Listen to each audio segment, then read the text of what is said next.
No, the pursuit of being rich isn't what's going to separate you from God. Placing that pursuit before Him is what will get you.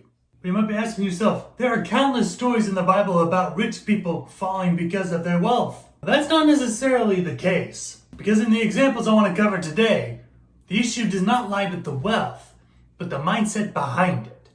So let's start off with one of Jesus' lesser known parables. So according to the story, there was once a rich man who had a bountiful harvest. But once he brought it all together to put into his barns, he realized that they were already full. So instead of taking the extra that he had and, say, giving it to the people, he told his builders, "Tear down these barns and build up bigger ones so I can store all my goods." And obviously God was displeased with him because he had all this extra stuff. Instead of using it to do good in this world, he decided to make more space for it so he could hoard it for himself, even though he probably wouldn't even use it to begin with. So in this case, it was his pride in his possessions that caused him to have trouble. But now let's switch gears over to the most popular tale of wealth in the Bible. The story of Jesus and the rich young man. So basically how it goes is that this rich young guy comes up to Jesus and says, "Lord, I obey all the commandments, but what else should I do? I don't feel like what I do is enough." And Jesus replies, "Okay, sell all of your stuff and give it away to the poor, and then follow me." And obviously he didn't like that answer since he had a lot. But you see, that rich young guy wasn't the only previously wealthy person there. Matthew, a tax collector, was too. Because see, back in the day, tax collectors working for the Roman government could skim off quite a bit of money for themselves, thus making themselves quite wealthy. But that didn't stop Matthew from dropping everything and following Christ. So the issue doesn't necessarily lie in the money itself, but the attitude around it. Which brings up the point Jesus makes later on after this encounter. And now we make it to one of the most famous lines in all of the Bible. "For it is easier for a camel to go through the eye of a needle than for a rich man to enter the kingdom of heaven." Now, of course, that is a very powerful comparison, but there is a theory about it that I've heard recently. The theory states that in Jerusalem, there's this gate known as the Eye of the Needle, and it was a very, very small gate. The gate was so small, in fact, that a fully laden camel could not go through it.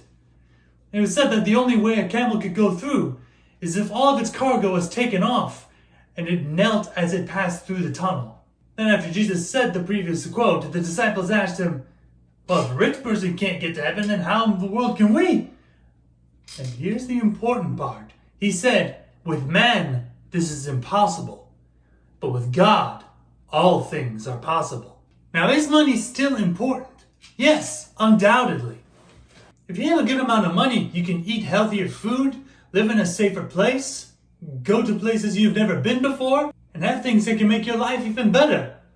But we cannot make it the center of our life. Because you see, our life is like this cup. Only the cup is very, very bottomless. And no matter what we try and fill with it, be it money, be it status, be it our strength, be it our wisdom, be it any worldly thing, it's going to be dry as bones.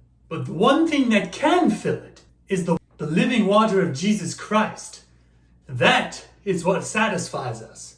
For all these worldly things will wither and fade to dust, but the word and the love of God will endure forever.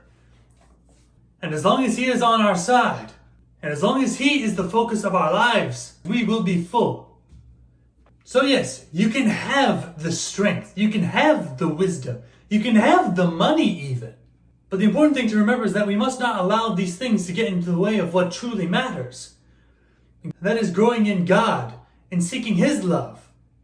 As it said in Matthew, "Therefore seek first the kingdom of God, and all of these things will come to you." Well, thank you so much for watching this video. God bless you, and I'll see you in the next one.